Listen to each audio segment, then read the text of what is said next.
Good morning students.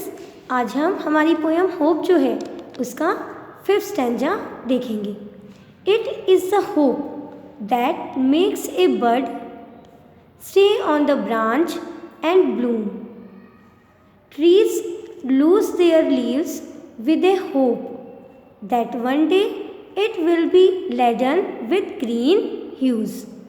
अब यहाँ पर इन्होंने क्या कहा कि इट इज़ द होप, आशा ही, उम्मीद ही एक ऐसे विचार है, एक ऐसा काम है दैट मेक्स ए बर्ड, जो कि एक कली को स्टे ऑन द ब्रांच, शाखा के ऊपर रहने के लिए बाध्य करती है, और एंड ब्लूम, और वहीं पर खिलने के लिए उसको प्रेरित करती है कि एक कली को यह आशा ही है एक कली की कि वह ब्रांच पर जब खिलेगी तो वो गिरेगी नहीं, वो टूटकर नीचे ज़मीन पर नहीं आएगी। तो ये एक आशा ही है, एक उम्मीद ही है, जिसकी वजह से कली जो है एक डाली के ऊपर, शाखा के ऊपर रहती है और खिलती है। Trees lose their leaves with a hope, और पेड़ भी अपनी पत्तियों को इसी आशा के साथ छोड़ते हैं कि वन डे, एक दिन, it will be laden with green hues, कि एक ना एक दिन वो हरी पत्तियों से, हरे रंग की पत्तियों से फिर से हरे भरे हो जाएंगे। जैसे बसंत ऋतु में और पतझड़ ऋतु में, पतझड़ में पेड़ की पत्तियां सारी गिर जाती हैं और वसंत ऋतु में नई पत्तियां आती हैं। तो यहाँ पे कवि के कहने का अर्थ है कि ये किसकी वजह से होता है, ये होप की वजह से ही होता है कि पेड़ अपनी सारी पत्तियों को गिरा देते हैं और इस आशा के साथ कि हरी पत्तियाँ फिर से आएंगी और फिर से वो पेड़ हरे भरे पत्तियों से, फलों से, फूलों से, पत्तियों से हरे भरे हो जाएंगे। अब वर्ड मीनिंग्स देखते हैं। But a small lump of a plant means कली, ब्लूम प्रोड्यूस फ्लावर खिलना, laden filled with a great quantity मतलब एक बहुत बड़ी मात्रा में भर जाना मीन्स लदा होना, ह्यू कलर और शेड। अब हम एक्सप्लेनेशन देखते हैं इसकी। अकॉर्डिंग टू द पोएट, अब यहाँ पर आशा की हम बात कर रहे हैं।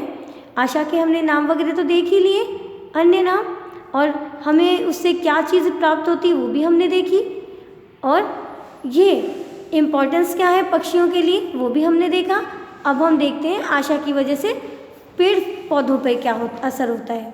तो अकॉर्डिंग टू द पोएट, कवि के अनुसार, इट इज़ ओनली होप, केवल और केवल आशा ही एक ऐसी चीज़ है, ड्यू टू विच, जिसकी वजह से a bird stays on the plant, एक कली जो है वो पौधे के ऊपर डाली में लगी रहती है, इन द होप, इसी आशा के साथ रहती है कि one day it will turn into a flower, कि वो कली जो है एक ना एक दिन फूल जरूर बनेगी। Tree too much to have the same hope, अब यहाँ पे आगे इन्होंने पेड़ के लिए भी यही बात कही कि पेड़ भी इसी आशा के साथ, उसमें भी यही एक समान आशा होती है कि while they shade there leaves, कि जब वो अपनी पत्तियों को त्यागेंगे तो इसी उम्मीद के साथ त्यागेंगे कि दे होप दैट, उनको आशा होती है कि one day again they will be filled with a great quantity of fresh green leaves. तो इसी आशा के साथ वो छोड़ते हैं कि एक दिन वो भी फिर से हरी हरी जो ताज़ा पत्तियां हैं उनकी मात्रा बहुत बड़ी मात्रा के साथ फिर से भर जाएंगे, मीन्स पेड़ फिर से हरे भरे हो जाएंगे। जैसे पतझड़ में पेड़ पत्तियां इस आशा के साथ गिराते हैं कि वसंत ऋतु आते ही क्या हो जाएगा, वो फिर से हरे भरे हो जाएंगे, पत्तियां, फल, फूल उसमें लग जाएंगे। तो इसीलिए यहाँ कवि क्या कहना चाहते हैं, कवि कहना चाहते हैं कि होप ही एक ऐसी चीज़ है जिसकी वजह से पास्ट, प्रेजेंट और फ्यूचर हमारा जो है डिपेंड करता है, और ह्यूमन बीइंग के साथ साथ हमारे साथ साथ पेड़ पौधे पक्षियाँ जो हैं उनका भी जो जीवन है वो एक आशा पे, एक उम्मीद पर ही कायम रहता है। अब हम नेक्स्ट जो स्टेंजास हैं वो नेक्स्ट वीडियो में देखेंगे। I hope you understand. Thank you.